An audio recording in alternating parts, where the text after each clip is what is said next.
मेरा नाम रुपेश कुमार सिंह है और मैं अभी बोकारो स्टील सिटी में हूँ।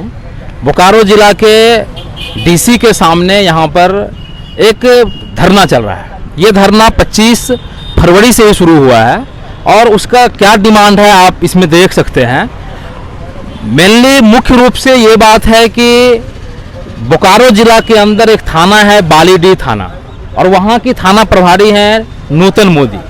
वो इतनी दबंग हैं कि उनके थाना के अंदर 2 बार जो अभी हाल फिलहाल मामला आया है, एक तो 30 दिसंबर 2021 को उन्होंने एक जो मुस्लिम शिक्षक थे अमानत हुसैन, उनको थाना बुलाया चोरी के आरोप में और उनकी बर्बर पिटाई की गई, उनके नाखून तो उखाड़ डाले गए और उनकी पत्नी जो साबरा बेगम, उनको भी उनकी पिटाई की उन्होंने। उसके बाद हाल फिलहाल 18 फरवरी को कालीचरण केवट और संजय सिंह, इन दोनों को उन्होंने पकड़ा और उसके बाद उनकी इतनी पिटाई की गई कि एक तो कालीचरण केवट ने उसी रात में दम तोड़ दिया और संजय सिंह बहुत ही गंभीर हालत में अस्पताल में भर्ती है।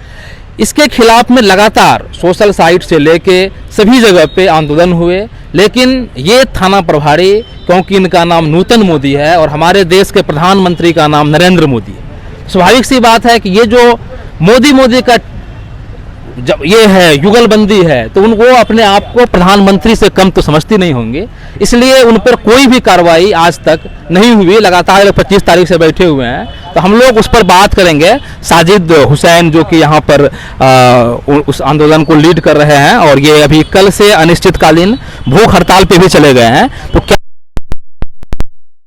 वो साजिद बताएंगे हमें। साजिद BA LLB के स्टूडेंट हैं।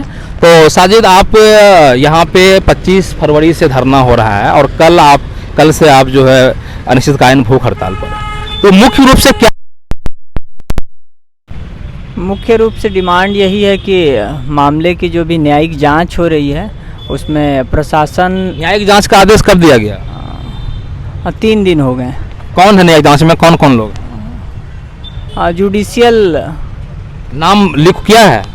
जी हाँ, ये हुआ है, पेपर के माध्यम से पता चला है, लेकिन बोकारो प्रशासन और डीसी साहब ने किसी भी प्रकार का ये नहीं किया है। अच्छा, तो क्या क्या डिमांड है आप लोग?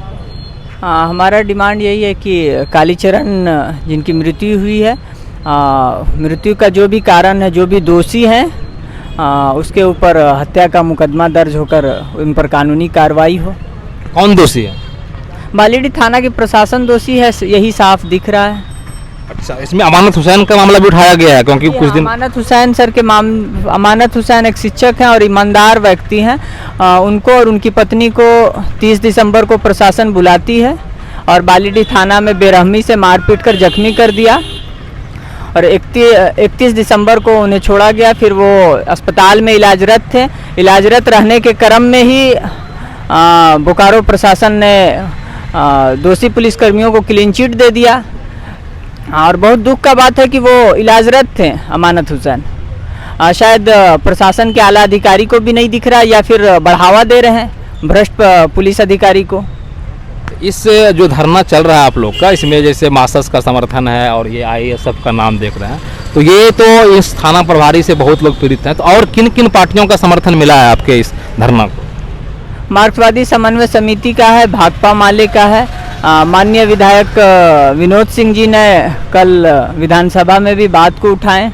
जब न्यायिक जांच का आदेश हो गया है तो फिर भी आप लोग इस पे बैठे हैं। शिक्षक अमानत हुसैन के मामले में न्यायिक जांच का आदेश नहीं हुआ है और दूसरी बात यह है कि जो कालीचरण केवट के साथी थे संजय, उस मामले में उनको न्यायालय में लेकर गया प्रशासन ने, उन पर झूठा मुकदमा दर्ज करने का प्रयास किया है। ये उनके बयान, हम लोगों की बातचीत जो हुई उससे ये साफ पता चला। संजय सिंह को 18 तारीख को। अभी कहाँ है वो? संजय सिंह अभी गांव में ही होंगे। अस्पताल से डिस्चार्ज हो गए? हाँ, अस्पताल से वो 23 फरवरी को डिस्चार्ज हुए बोकारो जनरल अस्पताल से और वहाँ से उनको हथकड़ी लगाकर, उन्होंने बताया कि हथकड़ी लगाकर हमें बोकारो न्यायालय लेकर गए और फिर बोकारो न्यायालय से किसी न्यायाधीश के आवास पर लेकर गए। तो वहाँ जमानत उनकी हुई? हाँ, उसके बाद वो बताते हैं कि हमको तो एक बड़े अपराधी के तरह से ट्रीट किया जा रहा था, हमें कुछ बोलने भी नहीं दिया जा रहा था। और हमको कुछ उसके बाद वहाँ से हम लोग निकले तो 24 घंटा तक हमको एक बंद गाड़ी में रखा प्रशासन ने। अच्छा, तो अभी जो हमारे राज्य में सरकार है, हेमंत सोरेन की सरकार, ये कहती है कि हम मुस्लिमों के, दलितों के, आदिवासियों के हितैषी है, लेकिन दूसरी तरफ देखने को मिल रहा है कि पूरे राज्य के अंदर में सिर्फ बोकारो जिला ही नहीं, सभी जगह पे सबसे अधिक हमले दलितों, आदिवासियों और मुस्लिमों पे ही हो रहे हैं, खास करके पुलिसिया हमले। तो इसका आप क्या कारण मानते हैं? ये हेमंत सोरेन माननीय मुख्यमंत्री महोदय जी की कमजोरी है। वो सही से लीड नहीं कर पा रहे हैं या फिर मुख्यमंत्री के लायक ही नहीं है वो। तो हमारे साथ हैं गोड्डा कॉलेज की प्रोफेसर रजनी मुर्मू भी, और ये तमाम चीज़ों को भी देख रही हैं किस तरह से स्टेट में ये चल रहा है। तो आपने यहाँ का भी मामला देखा, तो आपको क्या पूरे सरकार से बड़ी हो गई है, तो उस पर आपका क्या कहना है? ये कहीं ना कहीं उनका किसी बड़े आदमी का उनका हाथ होगा, उनके ऊपर आशीर्वाद होगा निश्चित रूप से। कोई भी थाना प्रभारी इस तरह से हम लोग मतलब इल्ज़ाम लगा देते हैं नॉर्मली कि थाना प्रभारी ऐसे कर रहा है, लेकिन वो कहाँ से उसको वो हिम्मत मिल रहा है, कहाँ से उसको जानकारी मिल रही है, उतना उसको हिम्मत कहाँ से मिल रहा है? तो ज़रूर ऊपर से कहीं ना कहीं से मिल रहा होगा।